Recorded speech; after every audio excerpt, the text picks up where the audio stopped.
Right. Hello and welcome everybody. This is our January rendition of the Title III and Wyoming Home Services Provider Call. My name is Jeff Clark. For those of you who don't know me by face at this point, I think I've met most of you at least in name or by phone. Of course, we have a couple of new directors out there on the call that I see by name. So welcome if this is your first time attending our provider call. And for the rest of the directors out there that are very familiar, welcome again. Thanks for taking the time out of your day to join us.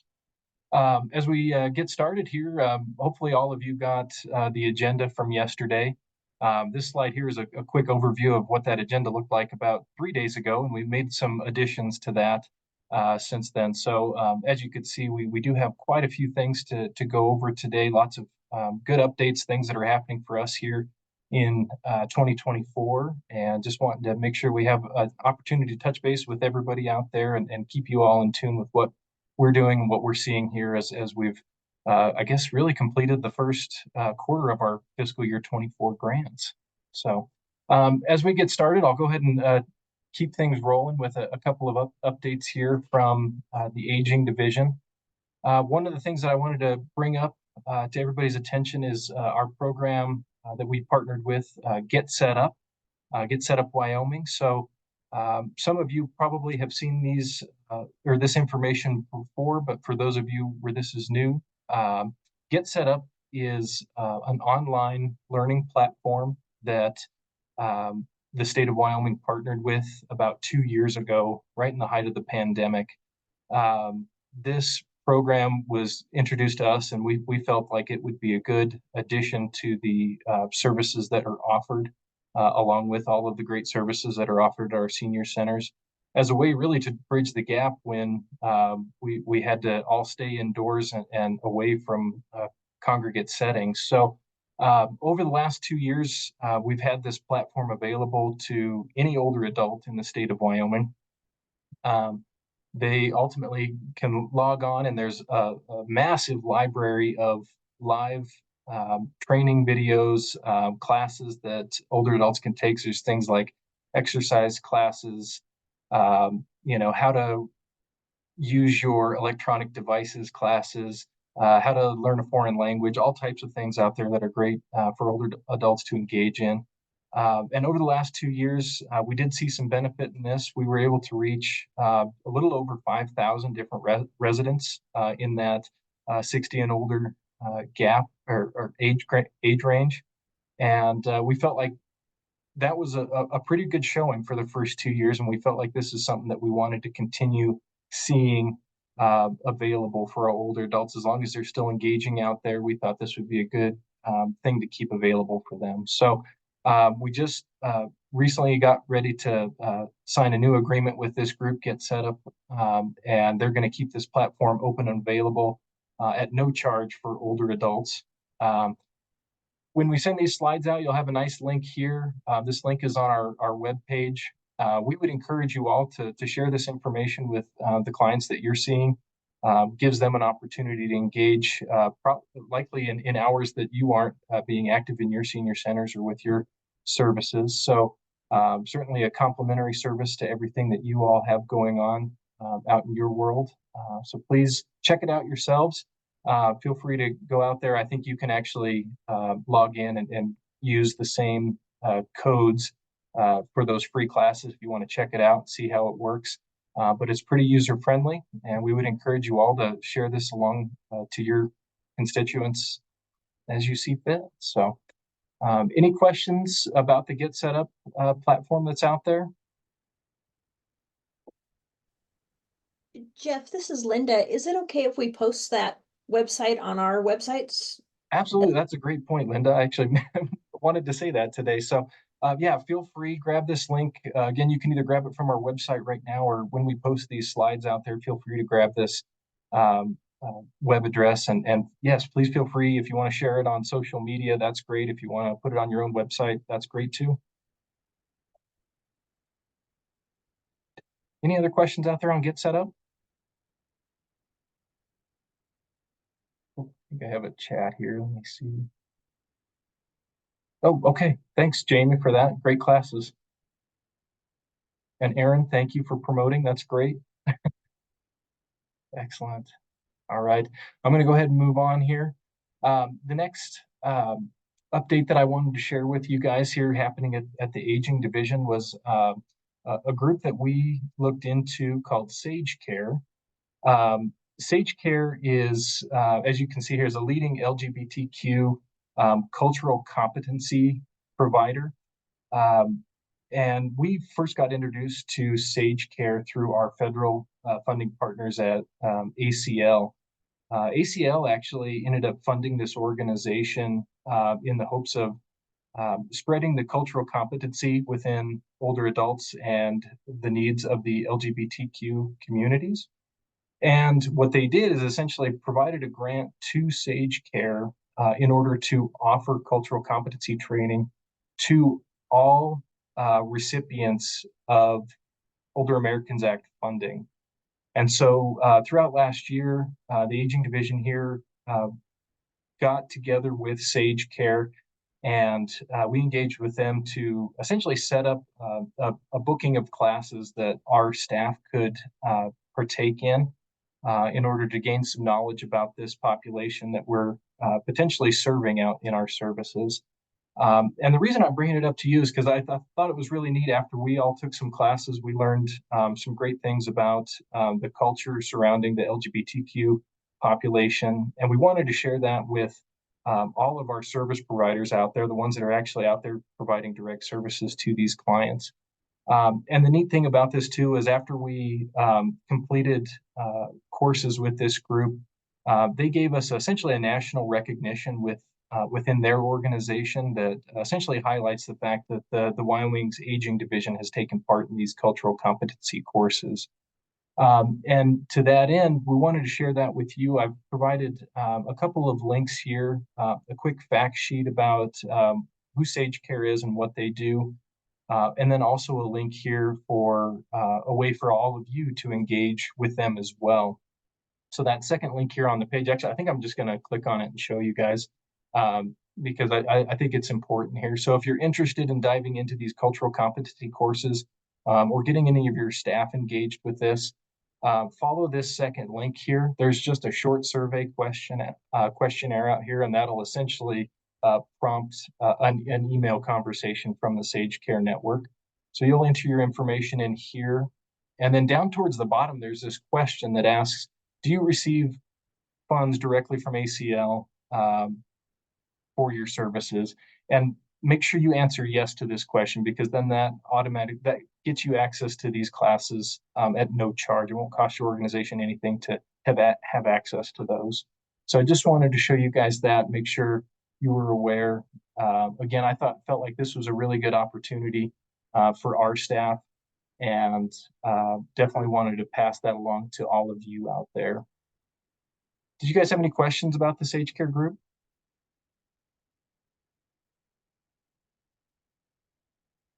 Okay, we'll move on. Feel free to throw those questions in the chat if you have them. A couple more updates for me here. So this one's pretty big news for any of our Title III and Title VII providers out there. Every 4 years, our ACL grant awards go out, essentially open to the public.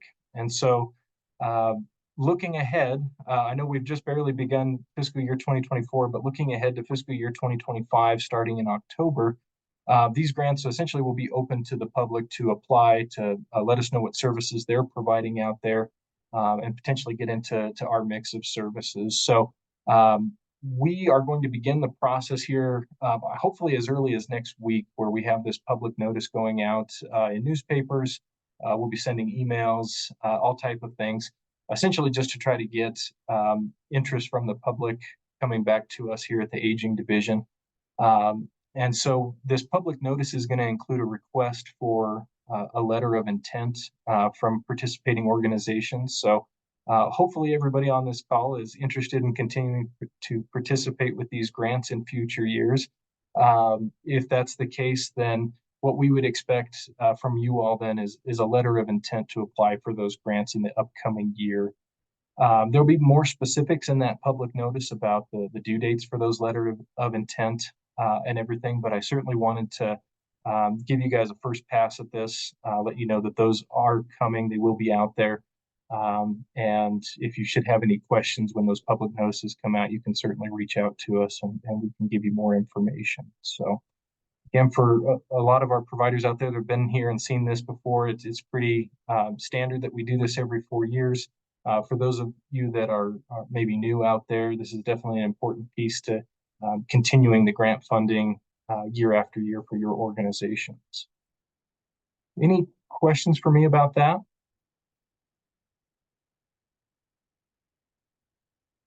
All right, excellent. Be on the lookout. Hopefully those public notices will be out in the next week or so. All right, next update for me is talking about our annual provider training. So last year we were able to gather in Riverton in May to do a provider training with many of you. And we felt like we had a really great time at that. We felt like it was a good connection point for the state staff out there to the provider network. And so we're going to be hosting that provider training once again this year. We're right at the beginning stages of getting that planned. Good news is we have dates already. So please take note of these dates. May 14th through 16th is when we will intend to be in Riverton again. We were able to secure the same facility that we had last year at the Central Wyoming Community College. So again, that was a great venue, and we hope to be able to use that all again.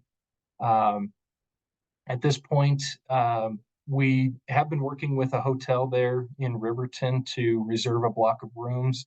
That information is not totally solidified yet, so I don't have anything directly to share with you on that, but Scott's been working really closely with them, and he should be sending information out to this group in the near future on rooms that you can reserve if you plan to attend this annual meeting. So along with that, do want to say that we're always open to your suggestions and comments about the type of content that we offer during these trainings. So if you have any ideas about things we should do differently, if you attended last year, or things that you maybe you're struggling with in your day-to-day world in managing our Title III and Wyoming Home Service grants, shoot those questions out to us, and we'd be happy to put together some content. That way we cover those bigger subjects with all of you. So with that, do you guys have any questions about the annual provider training?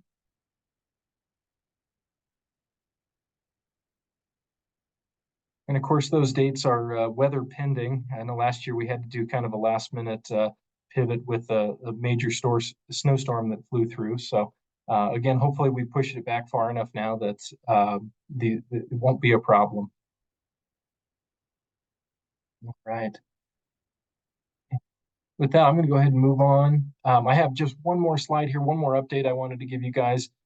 So I'm sure many of you have heard that we're currently embarking on another partial or full government shutdown as Congress continues to work on the continuing resolutions for the federal budget. Really, the idea here is that that next deadline is approaching tomorrow, which would cause a partial shutdown. And if no funding resolution is solved, then by February 2nd, there would be a full government shutdown. Ultimately, what that means for us is that ACL would, if they did shut down, ACL would stop providing new funding to the state of Wyoming during that shutdown. The good news is that I want to provide to everybody, Wyoming has made it a practice to hold approximately 90 days worth of funding. So budgeting out, we would anticipate that we can continue to meet our contract obligations and your reimbursement requests for approximately 90 days in the middle of a government shutdown. So with that being said, again, our alarm bells really aren't going off yet at this point. If any of you are kind of having that anxiety about that, I would ease you to say that we should be great for the next 90 days. And the only time that we would start getting a little bit panicked is if we start to see, 60 days worth of a government shutdown. We might have to start having some of those difficult conversations and figuring out how we continue to fund those grant contracts for you all out there. Again, fingers crossed, hopefully that won't happen. History has told us that we usually butt up right against these deadlines for those government shutdowns, and there's typically a resolution usually on the horizon. So any questions on that from the group?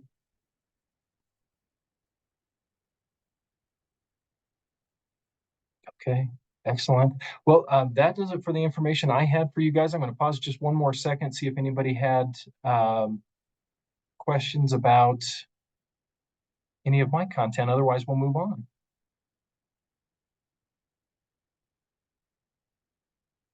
Okay, and as always, feel free to put your comments in the comment box if you have any as we move forward. Next, I'm going to bring in Anna here. She's our Vista volunteer. She wanted to give just a little bit of information about the work she's been doing. So Anna, are you out there? Oh, there you are. I'm Anna. Hi, everybody. So one thing that we've been working on over the past couple of months that we hope to continue doing is we've been doing board game events at different senior centers. I mentioned this at the last provider call, and I think I've been talking to maybe a few of you about potentially putting on one in the future. But basically these events we'll bring over board games. They're Joy for All board games, which were created by Reach Out and Play, which is the same company that created the talking robot pets that were popular during the pandemic. These games are designed to be targeted towards older adults, but they're accessible to people of all generations. So they encourage like intergenerational play and communication. They serve as a good outreach tool because they have the potential to bring in like new populations that you maybe haven't worked with in the past. And we would love to like come down to your senior center and help put on one of these events and maybe talk a little bit about aging services in the state, in addition to playing the board games. We would do the majority of the like planning and promotion for these events on our end. So it would be like less of a hassle for you if you're interested in having one of these events at your senior center. So if you're interested in an event, you can contact me at my email or phone number. Excellent. Thank you, Anna. Appreciate that. Any questions for Anna before we move on?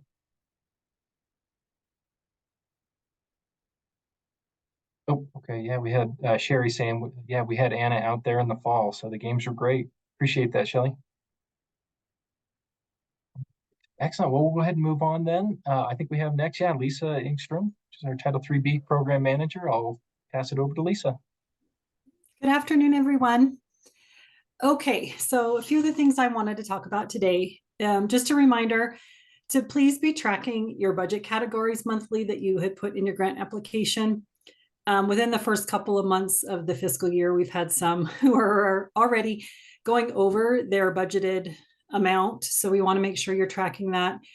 The biggest thing with this is it will just allow you to not be scrambling towards the end of the fiscal year, trying to get everything back in line. So if you remember, I think our last provider call, Lori and Kristen had put together an amazing budget tracking tool that you can use. And I put the link there for you to access that. So if you don't have a tool you're already using, this one is really helpful. I know there's a few of you who started using it and have commented that it's been great. So we just want to remind everybody, please be tracking what you put in your grant applications. And remember, if something has changed in your, maybe expenses or something like that, you can always do a revision to your grant to us if necessary. So just wanted to remind you all about that. Any questions on that? No? Okay, next slide, please, Jeff. Okay, the next thing I wanted to talk about were just some A&D updates, and I think Mariah might talk about this a little bit more in her stuff, but last year, several of you we had calls with in regards to missing services. And some of the most common missing services we were seeing last year were information and assistance, which is the connecting to seniors or their family to resources even outside of your facility. And that was one of the biggest key factors. Is some of the people said to me, well, we connect those people to those resources, but we don't do them, so we didn't track it. Even if you tracked or connected them, to a resource outside of your facility, if you have an AGNAS form on them in A&D, you can track that under information and assistance. or if you answered any phone calls about questions, maybe somebody's family member called you. But again, just keep in mind, you have to have that Agnes for them. But we just want to remind everybody to make sure you're tracking those connections that you're making. Same thing, outreach was another one that we had a lot of people, they checked it in their grant, and then they didn't have anything in A&D reporting those services. So we just want to remind everybody, if you remember, back in COVID, the COVID time, the pandemic time, a lot of senior centers started doing check-in phone calls. And I know several of you, I think, are still doing those. Those can be considered outreach. So when you're making those phone calls to your homebound seniors, please, take the time to track those, and you can put that in A&D under outreach, or if you're making those home visits as well. And then the other one we had a lot of missing numbers were the newsletters and social media, that aggregate count. So if you have a newsletter that you are sending out, whether it's monthly, every other month, quarterly, please be sure to track that in A&D that you've sent out that newsletter in the aggregate count section. And then also your social media. I know more and more centers, I think, are really getting on board with social media posts, since it is a free or inexpensive way to advertise what you're doing at your center. So be sure to track those also in your A&D reports as well. And then remember, what you put on your grant application needs to be tracked in A&D unless you didn't end up providing those services. And then you'll just need to be able to tell us that. And that's where a lot of these conversations happened, is Mariah went through looking at everybody's grant applications and said, okay, so-and-so said they were going to offer these services, but they don't show anything in A&D. So we're just going to be following up on that and making sure that we don't have missing services, or was it really that you thought maybe you would provide those services and it just didn't end up happening. Any questions on that?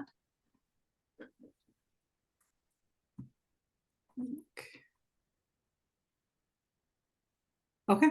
I have a question on some of those things. At one point, I now helping compile some of this for the hub, and one of our staff was told that we need to count the amount of info each of our staff, so non-family caregiver staff, are talking with people regarding caregiving. Is that something we need to be tracking? So like our home delivered meals coordinator talked with 2 people last month. Is that something we still need to be tracking? I just want to make sure that I don't have somebody doing something they don't need to be doing. Okay, that question probably needs to be posed to Edwina. Edwina, do you want to take that now or just address it later? I think you could track that.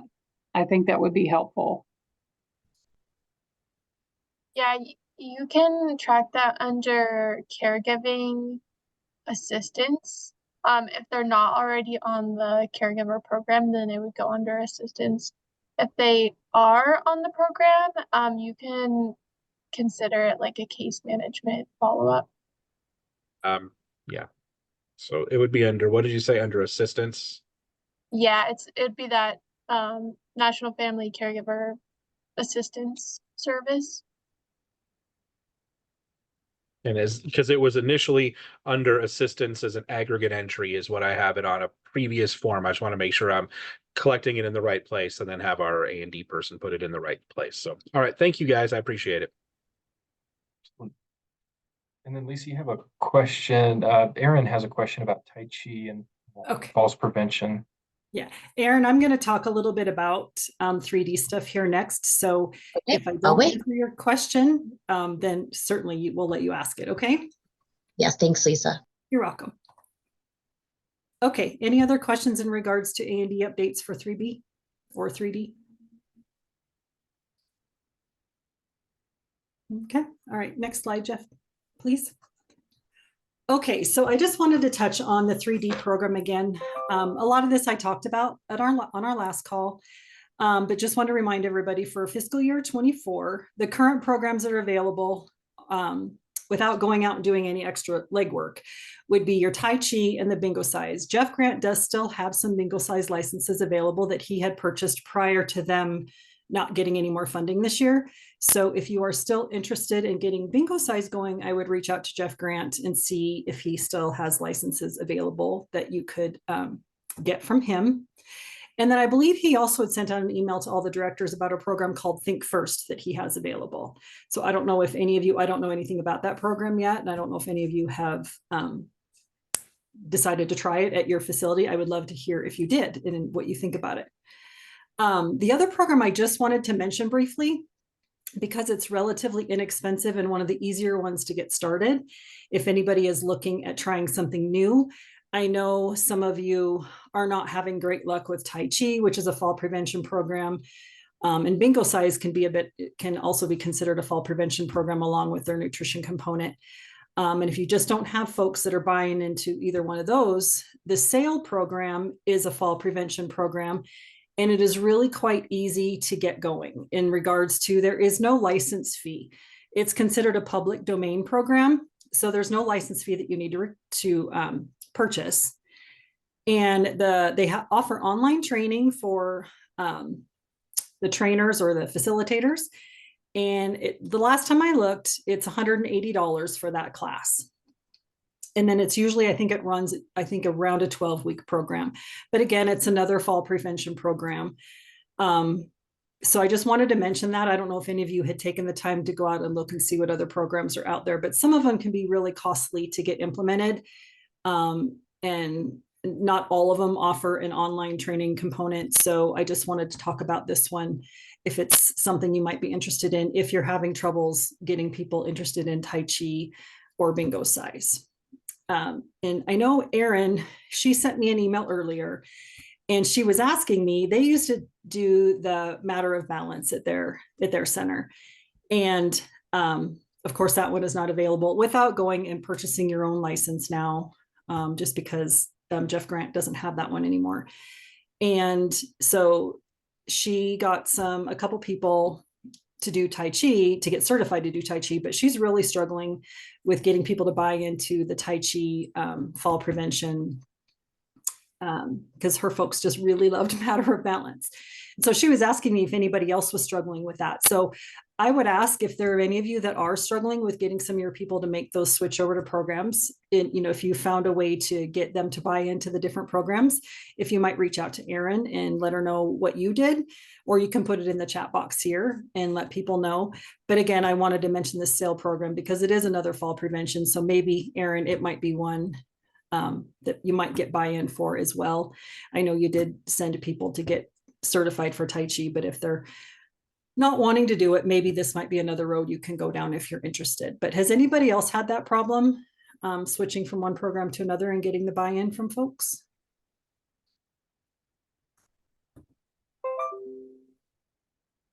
No? Okay, if you have anything you want to mention, you can put it in the chat. We can come back to it. Next slide, please, Jeff. Okay, and this is just a reminder on the new Title 3D funding agreement. So we had sent those out. If you are thinking about doing something and you don't know where that agreement is at, I can resend it to you as well, or you can find it on our website. This is how we are having you apply for your 3D funding this year. So this is just kind of a little screenshot of the cover page where you will put your provider organization name in there and then the program that you intend to provide. If you're going to do more than one, you will do a separate application for each program you're doing. Next slide, please.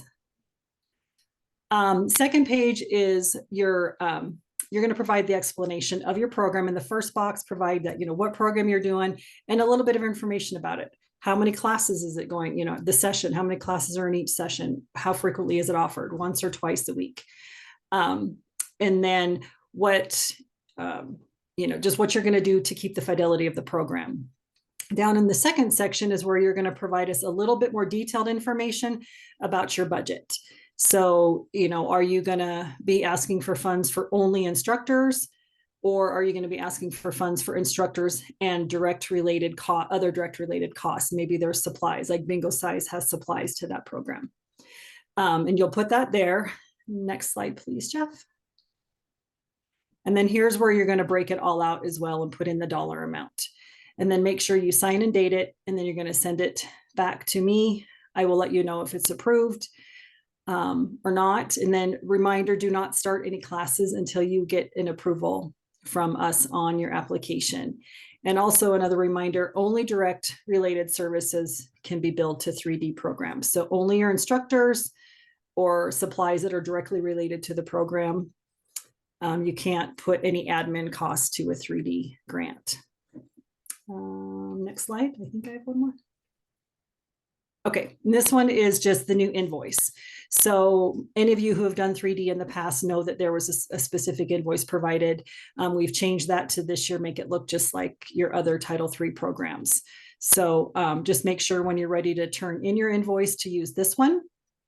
What else was I? Sorry, my mind's a little preoccupied. Oh, you can also turn this in monthly if you choose to. So even though the program might last over 2 or 3 months, if you have expenses each month, like maybe in the cost of your instructor, you can turn in an invoice every month, or you can wait and turn it in until, at the end of your program, whichever is easier for you.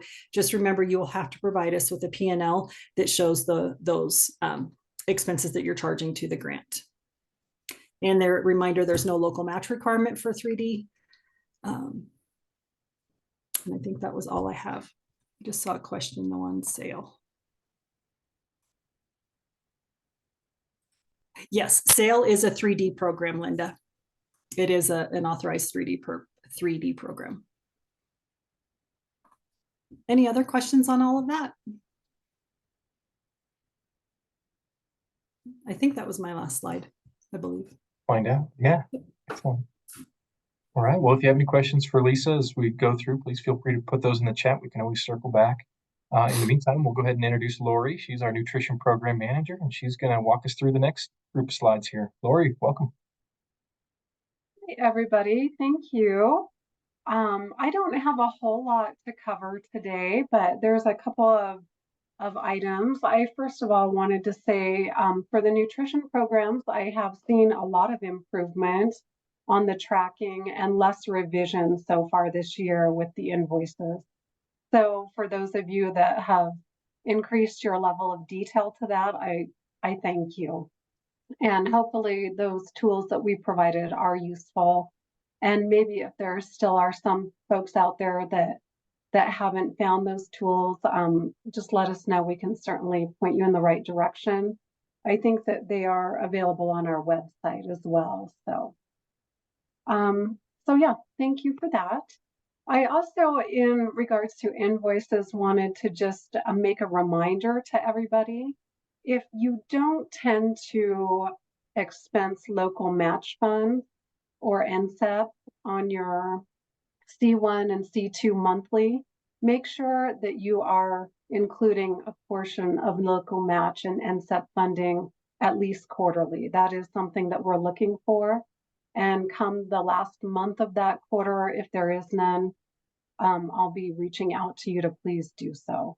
But it's just a good reminder to know in advance so we can head off any delays in your payments and also getting those quarterly reports done, which, as you know, we're kind of in the midst of right now. And so far, so good. So the other item I wanted to mention on this slide is that there is still funding available for the shelf-stable emergency meals.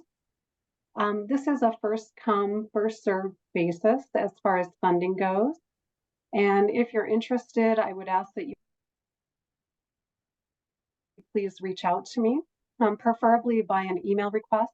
That way I can prepare for you an agreement and send back to you the amounts that we would be able to provide for you for funding to help cover some of the cost of those emergency shelf-stable meals. It's a good idea, especially in Wyoming. We know that the winter is upon us, and there are times where centers get closed due to weather or other unfortunate events. And it's not something that's required, but something that is nice to have available for your participants, especially for the home delivered meal participants. I didn't quite catch that chat. Let me pull that one up. Yeah, great question, Linda. There is a local match requirement for the shelf-stable meals, and I want to say it's 15%. If you're interested, like I said, reach out to me. There is a formula for all of that based on your organization, and I would be able to provide you the details. And the other thing I guess that's worthy of mention related to the shelf-stable meals, this is completely separate from C1 and C2, so the expenses for those are not included in those invoices. It's a separate invoice, and also those meals are not counted in our A&D system.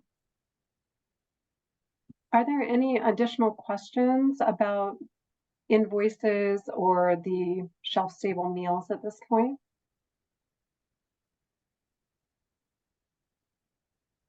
Okay, well, we'll go on to the next slide. The final topic that I wanted to cover today related to nutrition is nutrition counseling. And this is an optional service. When you complete your application every federal fiscal year, it is an option that you're asked if you're going to provide or not. And it is for both C1 and C2. So some of you may not have checked that you would be providing this optional service, but I wanted to talk about it and just let you know that if you have offered this to your clientele, it's determined based on the second page of the AGNIS. That's where the nutrition risk assessment can be found. And if your participant scores moderate or high risk, then it is recommended that nutrition education and nutrition counseling be performed. Also, if a participant were to ask for that, then the expectation would be that there be a referral to your nutrition counseling, which is done by your registered dietitian. And I think it's also worthy to point out that if you're not offering this as a service, it's probably in the best interest of the participants to have some type of internal process in place so that you can, at minimum, let the participant know what their score is. And perhaps they then want to take that to their healthcare professional, or perhaps there's a dietitian in the community that you could refer them to for additional counseling. So I wanted to make mention of that. Also, it kind of came up because our numbers, which we're required to report to the federal government, are really down from the previous years. And so I kind of wanted to throw this into your court and get some feedback and see what kind of insights do you guys have in your organization and communities as far as nutrition counseling. Does anybody have anything they'd be willing to share on the call here today or in the chat?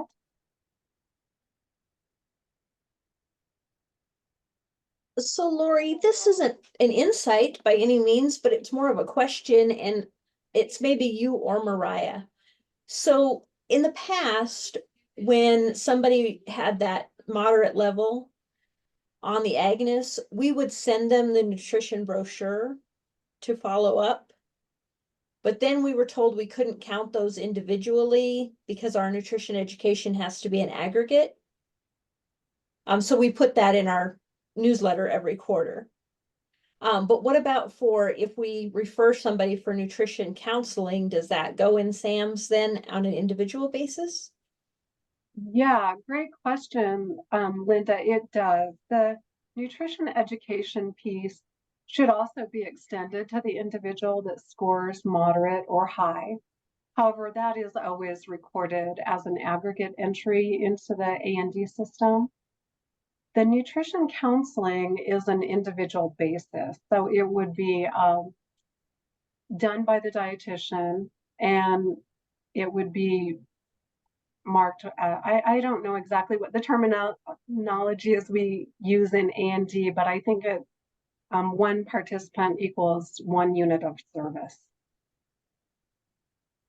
So hopefully that answers that. And if you are making that referral to your dietitian and you know, I guess, that the counseling was done or that your dietitian at least contacted that individual, I would say that that would be what you would enter into A&D, is that event.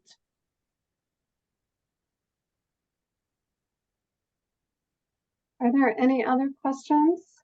Lori, Yes. does that need to be in person? Can they do a like online thing?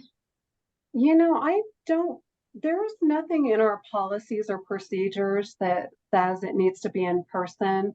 However, I think it would be, good to have a face-to-face contact with the individual from a professional standpoint.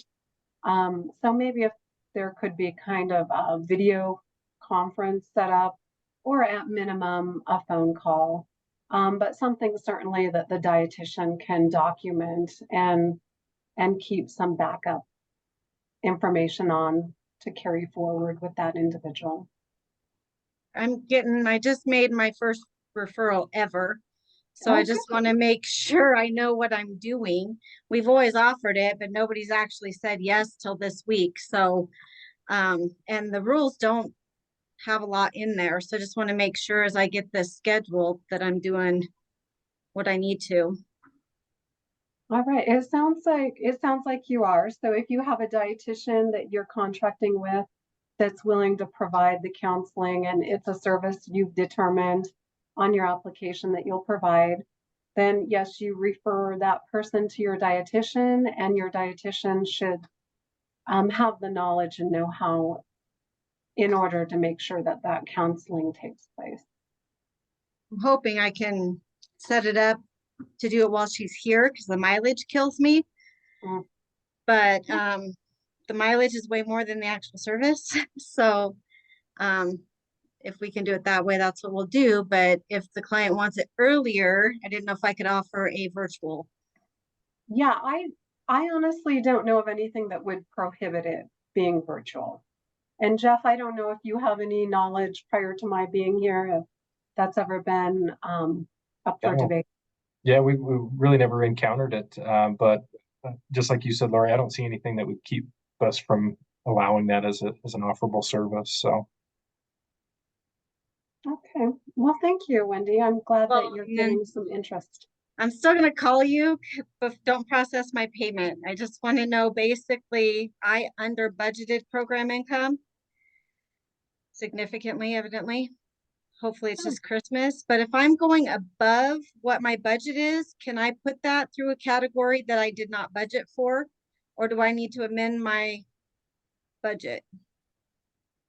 Wendy, is that just on program income? Yeah. Okay, the program income is just an estimate. You can give more or less in any of those categories. That's fine. Primarily, we're talking about keeping people on budget with their federal award amount.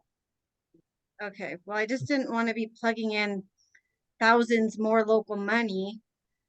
If I could utilize that extra program income, it's a great problem, but it's a problem I'm having. So, okay, that answers that then. Thank you.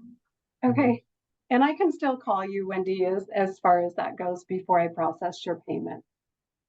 It looks like there were a couple of additional things here in the chat box.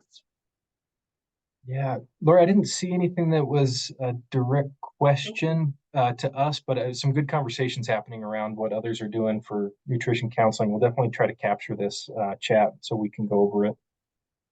Okay, well, great. Yeah, I'll take a look at that. It sounds like there is a lot of it that's still taking place, and hopefully it's a service that we can increase for the seniors in our communities throughout the year, for those of you that are able to offer it. And I do believe I saw something related to the cost, and yes, the dietitian probably is going to charge you a higher rate if you're providing nutrition counseling, because that is a one-on-one session that she or he has to bill for. So, okay, well, thank you for your insights, questions, and comments. That's all I had prepared. So unless there is something else, another off-topic question or anything that I could answer, I'll turn it over to Jeff. Excellent. Thank you, Lori. Again, yeah, please post those questions in the chat. We'll circle back if we need to. And we'll move on to Edwina here. She's our Title III and Wyoming Home Services Program Manager. Welcome, Edwina. Hi, everyone. I just had a few things as well. I wanted to talk about the background checks for WISE and caregiver. Thank you guys for making that changeover fairly easy. We're seeing an improvement in the return of the reports. So hopefully that'll just continue to get better. And I don't know if that's our change or if maybe that's a change at DCI. Maybe they have more staffing, but we have seen a decrease around 10 days. So that's been really good. Hopefully everybody's seeing that. Just remember to send me an email, subject line background, just the last name is perfect. That's all it needs to be in that email when you mail your fingerprints to DCI. Just to a reminder, the caregiver and WISE APS packets, we no longer provide those packets in magnets. Just refer to our webpage for APS information. The policy does remain the same. I do have leftover magnets and some one of the booklets. So if anybody would want those, you can certainly email me and I can mail some out because I do have some left over and I would like to get those out if you would need those. Also a reminder that the federal poverty guidelines have changed. I'll be updating the WISE sliding scale document for 2024 to match that, and that'll be forthcoming. Does anyone have any questions?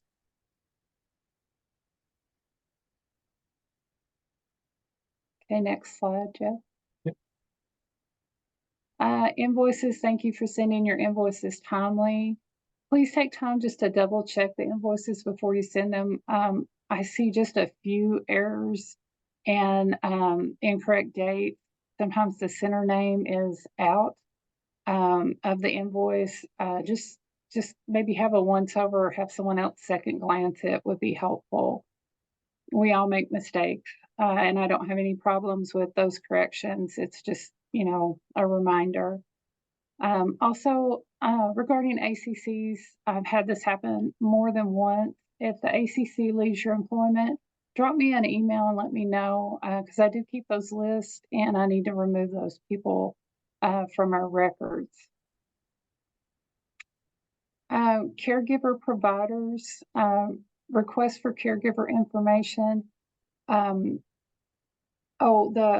caregiver providers in the ORC, I had sent an email out and asked that you provide some information to some questions. We're going to have opportunity to meet with ACL and Centers for Medicare and Medicaid regarding the caregiver program. And I'd sent an email to certain centers just to give me some feedback. Most everyone's responded, not quite everyone, but I'll send another email out this afternoon or tomorrow. We'd like to have your feedback so we can provide that feedback to ACL and have a good discussion. And next slide. Oh, I forgot to ask if there were any questions. I'm Gotcha, sorry. yeah. Any final questions for Edwina before we change things over? Okay. I think you're off the hook, Edwina. All right, excellent. I'll bring in Mariah. She's going to talk to us about the Aging and Disability Database and a few other updates that we have going on here in the Aging Division. So welcome, Mariah. Hi, everyone. I thought I'd start us off with this lovely picture. I'm sure you all feel this sometimes. I know I do. So we'll get on into it. So we've made some changes to our Agnes form. And I'm gonna get the sent out to all of you right after this meeting. But basically just wanted to go over any changes that we've done so far. So the date at the top in the top right-hand corner, that will be 1/10/2024. So that can just be kind of an indicator for you and your support staff that you have the correct, most updated Agnes form. Like we do every year, we just changed the federal poverty levels that we get. And also we pulled that section that's at the bottom of the first page and we put it at the top. I think that this will just make it easier for your staff to know to complete it. Just helps out the A&D person a lot to know what exactly they should be entering for. So we kind of changed some wording there. We have provider please complete, and that would be your office completing that section. It priorly said like office please complete. We just thought that would make a little bit more sense. And we also added just kind of like a cheat sheet of which pages needed to be filled out depending on which program the client is going to be in. So again, like if they're in 3B, they only need the first page, that type of thing, so that everyone on your support staff is like knows about that. It makes it really easy. We added takeout meals as well on there, just because we know that a lot of you are still offering it. So in A&D, that's like a separate service. Even though it's funded under C2, we have it in there as a separate program, I guess. So filling that out also helps the A&D person know to enter that pair enrollment in there and everything for takeout meals. And we put some aligned section for your provider comments within the nutrition page. Not a big change, but just something to help you guys out. And yeah, I'll get this sent out to you today. Any questions on the new Agnes form? Cool. Okay. We did have just one quick question about the Agnes being on our website. We'll definitely try to get that new version posted to our website here before the end of tomorrow. So be on the lookout for that if you can't receive the email. Yeah, so next thing I wanted to talk about, we have like a pretty big-ish change to A&D. They are coming out with WebAssembly on Sunday, February 4th. So hopefully this won't interact with all of our reporting too much. I know you love updates. And basically it's gonna make it easier for all of us, supposedly, if it all works out, okay? We're not going to have to use Silverlight or the Microsoft IE mode anymore. So you can use you will be able to use Google Chrome or any other browser while using the database. If you're already on the database and are set up, there's not much that you will have to do from our understanding. But there will be like some updates to the dashboard, and we'll get you a handout of that, just the updates that you can look out for or start to utilize. But I don't think you should have to change anything within your settings. If you're having troubles with it, then we can get you in touch with Well Sky support. But fingers crossed it all ends up okay and we don't have any weird things happen with that. So any questions on WebAssembly? Cool, okay. This is just a reminder for any of the providers who do WISE. It's required now that we put in the contribution levels in A&D. So it'll be like on the details page within A&D. It's on the left-hand side under this custom fields. If you see that screenshot, there's like a section that says custom fields. You'll add the WISE sliding fee schedule, and then the contribution level should match up with their income. So if you have any questions on this, let me know. But this is required for all the WISE clients for this state fiscal year. So if you haven't already, get all your clients updated. That would be great.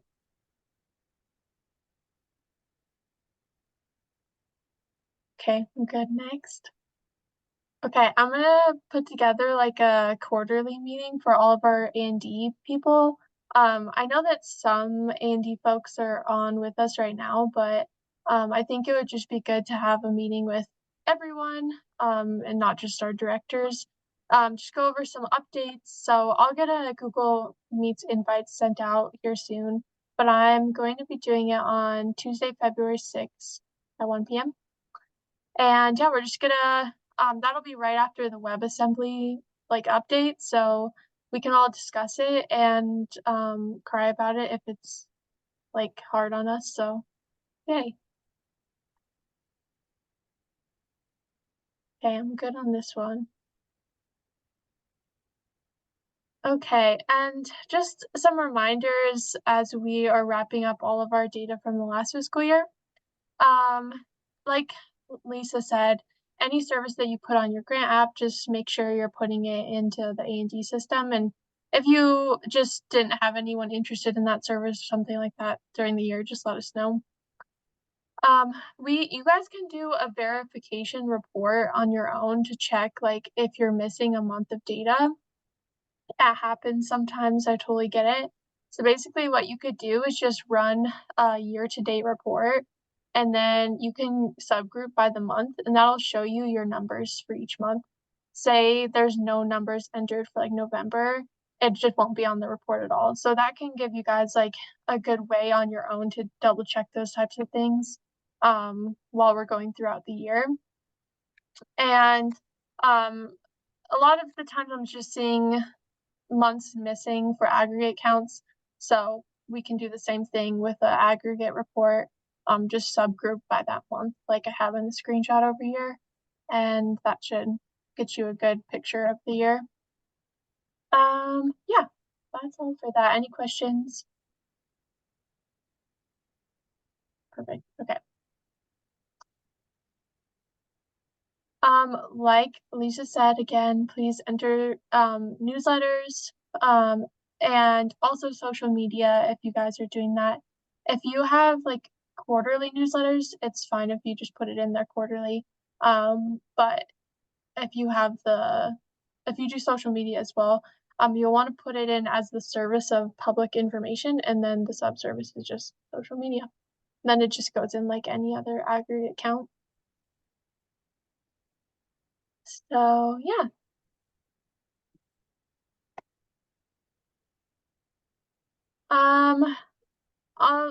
We have this information on here for you guys when we get this out to all of you as a PDF. You can kind of use it as a guide of just all the caregiver information that you'll need to enter into the database if you haven't already been. It should be on the caregiver information form, but we're just going through and looking at it because it'll pop up with missing demographics when we do our year-end federal report. So just make sure you're getting all that stuff in there for each caregiver, especially the relationship between the caregiver and the care receiver. And if we go to the next slide, I think I put in a screenshot. This is the information you'll need to put in for care receiver.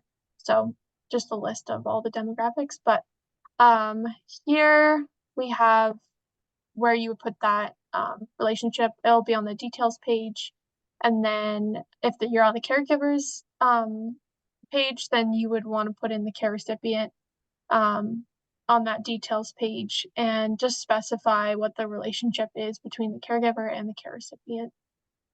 So just a reminder on that. I'm sure you guys are all doing it already. We'll move forward now. We do have a question if you want to pause for just a minute on aggregate counts.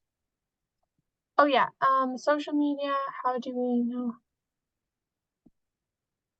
Okay, so in our policies, this can be left up to interpretation. Could be the amount of followers you guys have. It could be the amount of like interactions you had on the post, but the number of units will be the number of posts that you put up throughout the month. Or, and then the number of consumers could be like your number of followers or the number of times someone viewed your post. Like I know on Facebook, you can see that somewhere in the settings. So you can kind of just find a way that works best for you guys to get those type of numbers. We just want it to be consistent throughout the year on however you're figuring out how many consumers you had. So question on that. Yeah. So it can be the followers we have or the individual interactions. So because for family caregiver, I was under the assumption that it was only interactions that were specific to family caregiver. So if I put it on social media and base it on my followers, that seems to be different than how I was instructed. I just want to make sure that I'm clear because I've not been very good with this and getting you guys what you wanted. No, that's okay. So with social media, It'll be under 3B, and it can pretty much cover all of your programs, like anything that you're doing to kind of outreach for your senior center. Because there isn't like a social media under the caregiver program. You just don't, you want to make sure you're not double dipping. So if you do caregiver social media post, just put it under 3B, or you could put it like under your caregiver information service. But we just don't want to have both, if that makes sense.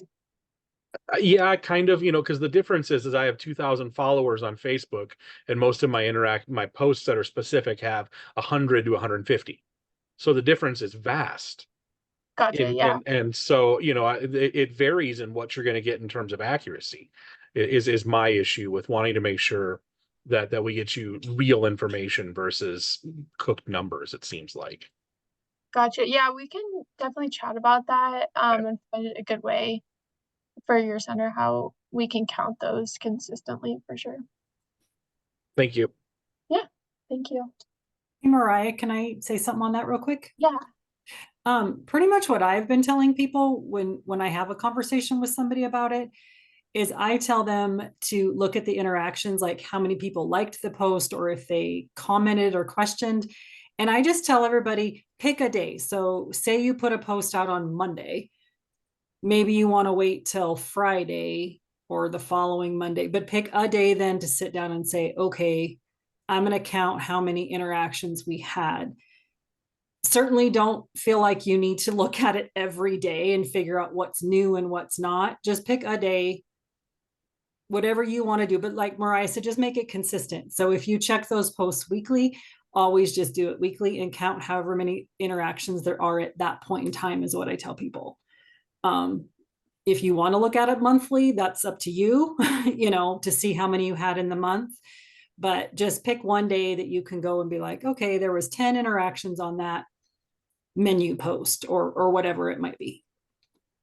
We certainly don't want it to be complicated or convoluted for you. But I usually just tell people, look at the interactions, whether it's likes or a comment or question. And that way it's going to be a little bit more real as far as what goes with that specific post, if that makes sense. Yeah, and ultimately it's an estimation. That's what we give ACL. It's an estimated count because we can't know for certain like every single person, and we don't know if they're unduplicated or not. So just an estimate of who's seeing each one of the posts each month. And you might have a month where it's more than another, but we just want a good estimation. So Mariah, this is Tim with Community Action here in Cheyenne. Did I hear you correctly that there is nothing under Title III that we can post following? Is that correct? So the social media, it's under the Title 3B service. That's how they enter it into A&D. But okay.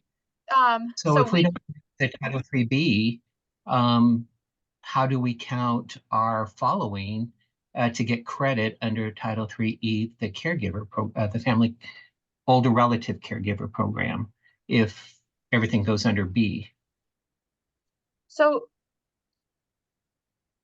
there two things can happen. You can put it under your public information social media for 3B, or we can have it under the information service for caregiver. We just want to make sure we're not like duplicating those numbers and putting them in the caregiver information and our 3B social media.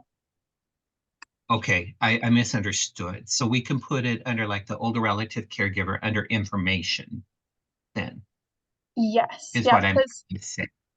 I think you could classify it as like one of our public information to families, or to I think there's just public information to groups or group education or something like that.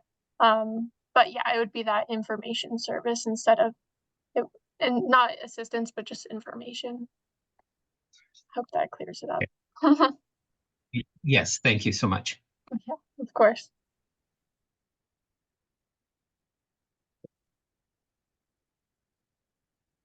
Okay. I think we don't have any other questions. Again, another important part about putting your caregiver relationship in, make sure when you're putting service deliveries in that you specify the delivery type. Because it'll still show it as missing if you had to have it under standard. So let me know if you have any questions about that. It's just when you're entering service deliveries for the caregiver program. But yeah, we can, if we don't have any questions, we'll move forward on that one. And then, so we're in the midst of prepping for OAP's Older Americans Act Performance System big report that we're sending in to the federal government right now. So we might have some of the program managers reaching out to you or have already reached out about data variances from last year to this year. If you get one of those emails, all we're looking for most of the time is just an explanation of why that variance might have occurred, whether it's staffing or just not enough people interested or something like that. So be on the lookout for those. And just also keep in mind what we talked about during our meetings for the data review over the last couple months, and maybe some points that we were missing from last year, and just work towards implementation for this fiscal year. So yeah. Excellent. Oh, I feel like we've said this a lot, but make sure you enter your aggregate data. If you need a cheat sheet on what aggregate counts need to be entered, we have one on our website under policies, and then it's under this aging and disability database as per the screenshot over here on the left.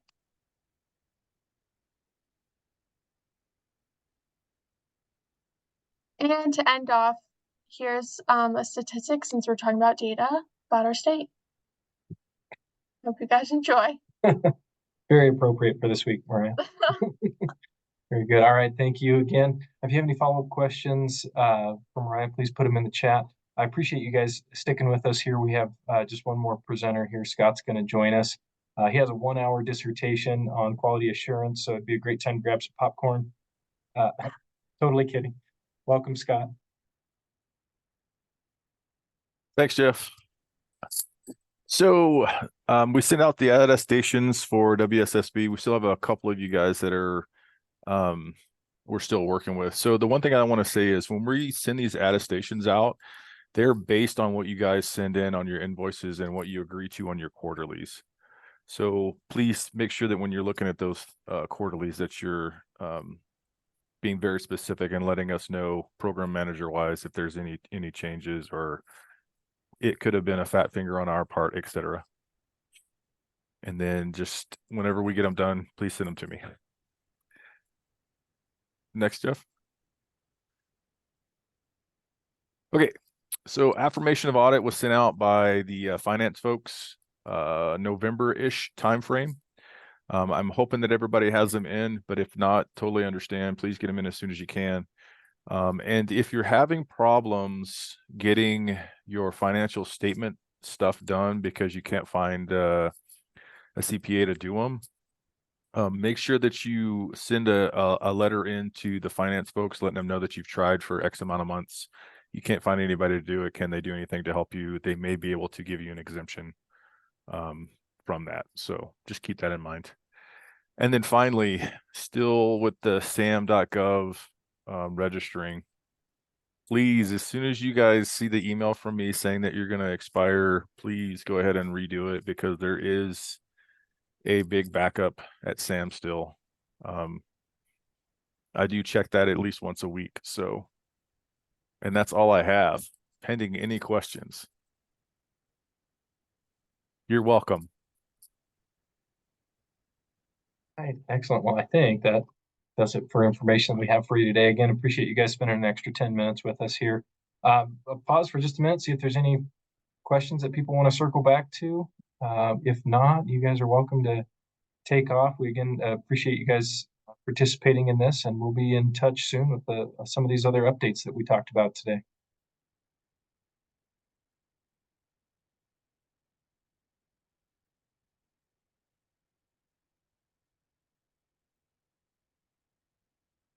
Right. I'm not hearing anything, so I'm going to go ahead and close the meeting for all. Again, thank you, everybody. Have a great rest of the week.